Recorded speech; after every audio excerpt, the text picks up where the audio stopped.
तुम्ही फक्त लग्न जमवा, कार्य उत्तम करण्याची जबाबदारी आमची. 5,500 चौरस फुटांचं भव्य सभागृह, वधूवर पक्षासाठी स्वतंत्र खोल्या, पार्किंग मुबलक प्रमाणात, सुग्रास भोजनाची वेगळी व्यवस्था, शांत प्रसन्न वातावरण. दादासाहेब दरोडे सभागृह. संपर्क ताटके केटरर्स 98 220 53 458. मग येताय ना मंगल कार्यासाठी? आम्ही सज्ज आहोत आपल्या स्वागतासाठी.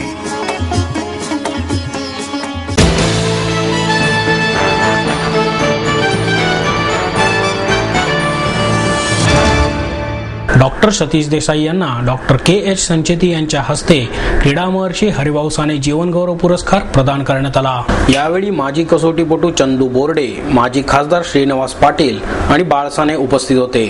गायत्री जोशी, वासंती जोशी यांनाही यावेळी गौरवण्यात आले. तर कला क्षेत्रातील योगदानाबद्दल श्रीरंग गोडबोले यांना पुरस्कार देण्यात आला.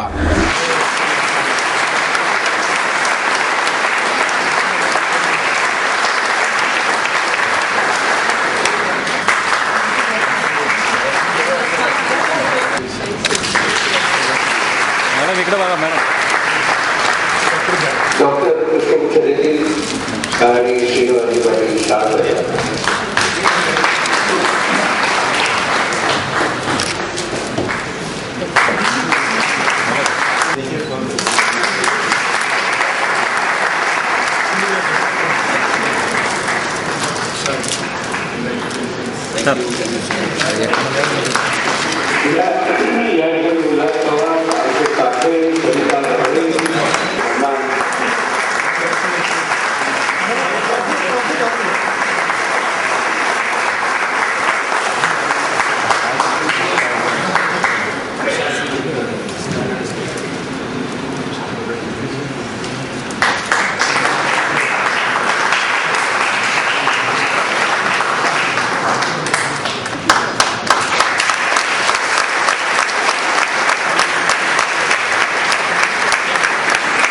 यावेळी सुधीर गाडगीळ यांनी घेतलेल्या मुलाखतीत डॉक्टर देसाई यांनी खो खो मधील कामगिरी ते राजकारण आणि साहित्य परिषदेपर्यंतच्या वाटचालीची माहिती दिली.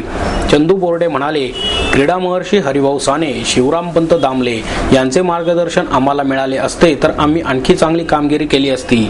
खेळ कोणताही असो, प्रत्येक प्रशिक्षकाचे शिकवण्याचे तंत्र वेगवेगळे असते. या तंत्रानुसार खेळाडू खेळत असतो. सचिन तेंडुलकर, वीरेंद्र सेहवाग आणि महेंद्रसिंग धोनी हे क्रिकेटपटू त्याचे उत्तम उदाहरण आहे, असेही त्यांनी नमूद केले.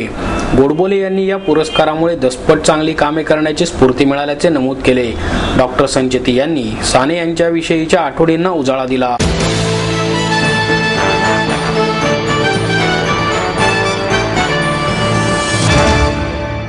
महाराष्ट्र राज्यात शैक्षणिक विकास पूर्णपणे असंतुलित आहे, अशी खंत डॉक्टर अरुण निगवेकर यांनी व्यक्त केली. यशवंतराव चव्हाण जन्मशताब्दी निमित्त भारती विद्यापीठ आणि आंतरराष्ट्रीय दीर्घायू केंद्र यांच्या वतीने विशेष व्याख्यानमालेचे आयोजन करण्यात आले आहे. या व्याख्यानमालेअंतर्गत डॉक्टर निगवेकर यांचे राज्यातील शिक्षणाची सद्यस्थिती या विषयावर व्याख्यान झाले. ज्येष्ठ अणुशास्त्रज्ञ डॉक्टर अनिल काकोडकर, दीर्घायू केंद्राचे प्रमुख डॉक्टर शरदचंद्र गोखले, भारतीय विद्यापीठाचे कुलगुरू डॉक्टर शिवाजीराव कदम व्यासपीठावर यावेळी उपस्थित होते. डॉक्टर निगवेकर म्हणाले, देश पातळीवर विचार केला तर शैक्षणिक विकासाच्या दृष्टीने महाराष्ट्राची प्रतिमा उजळ असली तरी प्रादेशिक पातळीवर हा विकास असंतुलित आहे. महाराष्ट्रात पुणे, मुंबई आणि नागपूर विद्यापीठातच शैक्षणिक आलेख उंचावलेला दिसतो. इतरत्र फारसा विकास जाणवत नाही. शिक्षणाचा समाजाला काय उपयोग होतो? समाजातील प्रत्येक स्तरातील मुलाला योग्य गुणवत्तापूर्ण शिक्षण मिळते का, याचा विचार आवश्यक आहे, पण असे होत नाही. त्यामुळे समाजात शिक्षणाविषयीची वैफल्याची भावना निर्माण झाली आहे. पुढे ते म्हणाले, केंद्रीय पातळीवरील अभिमत, राष्ट्रीय पातळीवरील, खासगी पातळीवरील, राज्य पातळीवरील, आंतरराष्ट्रीय आणि मुक्त विद्यापीठे अशा 7 स्तरांवर आपल्याकडे विद्यापीठांची रचना आहे. हे 7ही स्तर चांगल्या पद्धतीने कार्य करायला लागली तर राज्याच्या शैक्षणिक विकासाचा दर नक्कीच उंचावेल. भविष्यात सार्वजनिक विद्यापीठांवर जास्त ताण येणार आहे. त्यामुळे या विद्यापीठांवर शासनाने लक्ष केंद्रित केले पाहिजे, असेही ते म्हणाले. माझ्या दृष्टीने जास्त महत्त्वाची मला असे वाटतात की 1 तारखेला कराडमध्ये कन्या शाळेमध्ये कराडमधले सुप्रसिद्ध शिक्षणतज्ञ डॉक्टर राघव प्रभुणे, जे रामशास्त्री प्रभुणेंचे पुतणे आहेत, त्यांच्या 81व्या वाढदिवसानिमित्त एक स्वतंत्र कार्यक्रम आयोजित केलेला होता आणि त्यांनी 1 ऑगस्ट म्हणजे टिळक पुण्यतिथी, त्याचबरोबर राघव प्रभुणेंचा वाढदिवसही त्याच दिवशी होता आणि 81 वर्ष, आणि यशवंतराव चव्हाण, कारण टिळक शाळेतले शिकलेले यशवंतराव चव्हाण आहेत. कन्याशाळा ही त्या टिळक शिक्षण संस्थेची एक मुलींच्या करता असणारी शाळा आहे. या तिन्ही गोष्टी एकत्रित आणून त्यांनी हा कार्यक्रम आयोजित केला होता आणि तिथं त्यांनी मला व्याख्यान देण्याकरता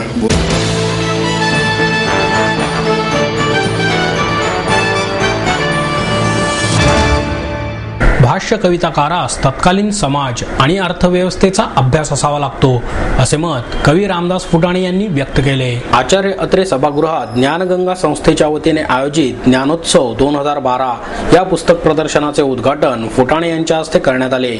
महाराष्ट्र साहित्य परिषदेचे कार्यवाह प्राध्यापक मिलिंद जोशी यांनी फुटाणे यांची मुलाखत घेतली. चित्रकलेचे शिक्षक, चित्रपट निर्माता, कवी, वात्रटिकाकार असा जीवन प्रवास फुटाणे यांनी आपल्या खास शैलीत उलगडला. माधव गोखले प्रमुख पाहुणे म्हणून यावेळी उपस्थित होते. फुटाणे म्हणाले, वात्रटिकेला आपण भाष्यकविता म्हणतो. यात केवळ टीका अपेक्षित नाही. भाष्यकवीला वैचारिक बैठक असावी लागते. प्रचंड अभ्यास असेल तरच तुम्ही एखाद्याविषयी अचूक भाष्य करू शकता. भाष्यकवीला तत्कालीन समाजव्यवस्था, अर्थव्यवस्था, विचार प्रणाली यांचे ज्ञान, योग्य आकलन हवे. व्यवस्थेविषयीचे तुमचे विचार निश्चित हवेत. शरद पवार, बाळासाहेब ठाकरे यांच्यापासून अनेक राजकारण्यांबद्दल, सामाजिक बदलांवर त्यामुळेच आपल्याला योग्य पद्धतीने भाष्य करता आले. आचार्य अत्रे आणि दत्तू बांदेकर यांच्या लेखनापासून आपल्याला प्रेरणा मिळाली. सुरुवातीला चित्रकलेचा शिक्षक आणि त्यानंतर दादा कोंडके यांच्या मैत्रीतून चित्रपट निर्माता असा प्रवास घडला. खिशात पैसे नसताना सामना चित्रपट करण्याचे धाडस केले. कटपीस ही कविता गाजली. त्यानंतर भाष्य कवितांच्या कार्यक्रमांनी कवितांचा प्रवास सुरू झाल्याचे फुटाणे यांनी सांगितले. साहित्यिकांनी राजकारण्यांचा द्वेष करून स्वतःला धन्य मानू नये असेही ते यावेळी म्हणाले.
तुम्ही फक्त लग्न जमवा, कार्य उत्तम करण्याची जबाबदारी आमची. 5,500 चौरस फुटांचं भव्य सभागृह, वधूवर पक्षासाठी स्वतंत्र खोल्या, पार्किंग मुबलक प्रमाणात, सुग्रास भोजनाची वेगळी व्यवस्था, शांत प्रसन्न वातावरण.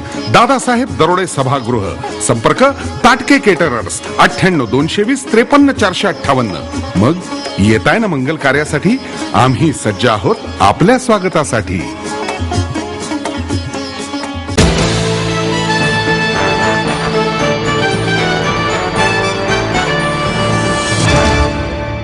अखिल भारतीय मराठी महामंडळाच्या वतीने भारतीय चित्रपट महोत्सवाचे आयोजन करण्यात आले आहे. तसेच मानाचा मुजरा पुरस्कार वितरण सोहळ्याचेही आयोजन करण्यात आले असल्याची माहिती महामंडळाचे अध्यक्ष प्रसाद सुर्वे यांनी पत्रकार परिषदेत दिली. अभिनेता विजय पाटकर, निर्माता मेघराज राजे भोसले, उपाध्यक्ष मिलिंद अष्टेकर यावेळी उपस्थित होते. येत्या 11 ऑगस्ट रोजी सचिन आणि सुप्रिया पिळगावकर यांच्या हस्ते दगडूशेठ हलवाई गणपती पूजनाने महोत्सवाचा शुभारंभ होणार आहे. त्यानंतर दगडूशेठ मंदिर ते प्रभात टॉकीज पर्यंत ढोल ताशाच्या गजरात चित्ररथासमवेत भव्य शोभायात्रा काढण्यात येणार आहे. प्रभात टॉकीजच्या तुतारीचे पूजन करून महोत्सवाचे औपचारिक उद्घाटन होणार आहे. यावेळी विधानसभा अध्यक्ष दिलीप वळसे पाटील हे प्रमुख पाहुणे म्हणून उपस्थित राहणार आहेत. 11 ते 14 ऑगस्ट दरम्यान पार पडणाऱ्या या महोत्सवात चित्रपटसृष्टीतील उल्लेखनीय 100 मराठी चित्रपट दाखवण्यात येणार आहेत.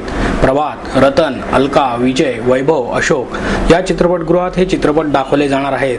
महोत्सवासाठी 200 रुपये प्रवेश मूल्य असून येत्या 8 ऑगस्ट पासून सदर चित्रपटगृहात प्रवेशिका उपलब्ध होणार आहेत. तसेच 11 ऑगस्ट रोजी संध्याकाळी गणेश कला क्रीडा मंच येथे मानाचा मुजरा पुरस्कार सोहळा होणार आहे. यावेळी उमा भेंडे आणि सचिन पिळगावकर यांना चित्रभूषण पुरस्कार प्रदान करण्यात येईल. यंदा प्रथमच महामंडळाच्या वतीने व्यावसायिक चित्रपटास पुरस्कार देण्यात येणार आहेत, असेही सुर्वे यांनी सांगितले.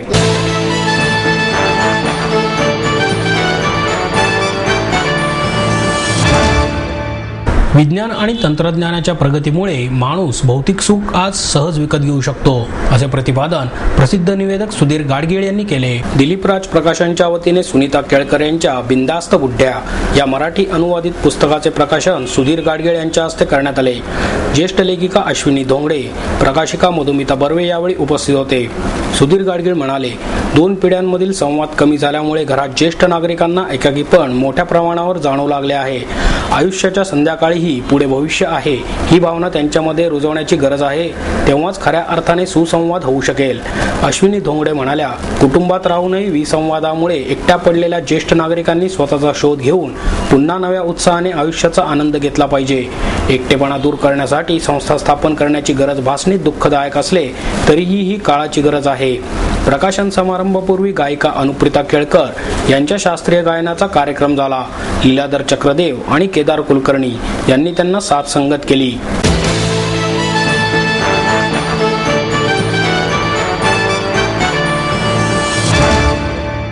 महाराष्ट्र राज्य शिक्षण संस्था महामंडळाच्या वतीने 9 ऑगस्ट 2012 रोजी धरणे आंदोलन करण्यात येणार आहे. महाराष्ट्र राज्य शिक्षण संस्था महामंडळाच्या आदेशान्वये दिनांक 2 जुलै 2012 रोजी शाळा बंद आंदोलन करण्यात आले होते. राज्यात संस्था चालकांना अनेक अडचणी असताना त्यासाठी केलेल्या आंदोलनात काही राज्यकर्त्यांनी आणि आपल्यातील मित्रमंडळींनी अडचणी आणल्या असे असताना देखील सदरचे आंदोलन यशस्वी झाले. सरकारवर त्याचा परिणाम देखील झाला, परंतु प्राप्त परिस्थितीनुसार संघर्ष चालू ठेवणे क्रमप्राप्त आहे. त्याचप्रमाणे महाराष्ट्र शासनाकडे उत्पन्न कमी आणि खर्चाच्या वाटा जास्त आहेत, त्यामुळे संघर्ष केल्याशिवाय न्याय मिळत नाही ही परिस्थिती आहे. त्याकरता महामंडळाच्या दिनांक 14 जुलै रोजी पुणे येथे झालेल्या वार्षिक सर्वसाधारण सभेत 9 ऑगस्ट रोजी धरणे आंदोलन आणि ऑक्टोबर महिन्यात परीक्षेवर बहिष्कार टाकण्याचा निर्णय घेण्यात आला आहे. जिल्ह्यातील जास्तीत जास्त शिक्षण संस्था चालकांना दिनांक 9 ऑगस्ट रोजी सकाळी मोर्चाने जिल्हाधिकारी कार्यालयावर विद्यार्थी, पालक, शिक्षक आणि संस्था चालक आदींना घेऊन जाणार आहेत. त्या ठिकाणी 4-5 तासांचे धरणे आंदोलन करणार आहेत. त्यानंतर मुख्यमंत्री, शालेय शिक्षण मंत्री यांच्या नावाने आपल्या मागण्यांचे सविस्तर निवेदन जिल्हाधिकाऱ्यांना देण्यात येणार आहे, अशी माहिती विजय पाटील यांनी दिली.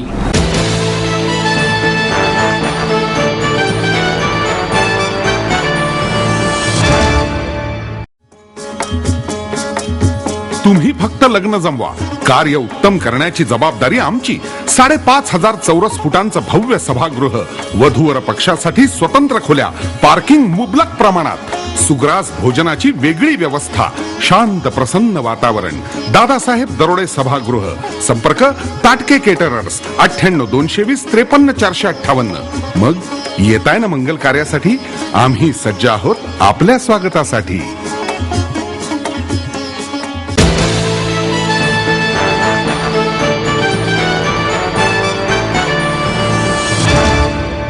आणि याबरोबरच हे बातमीपत्र संपलं. पुन्हा भेटूया उद्या याच वेळी. नमस्कार.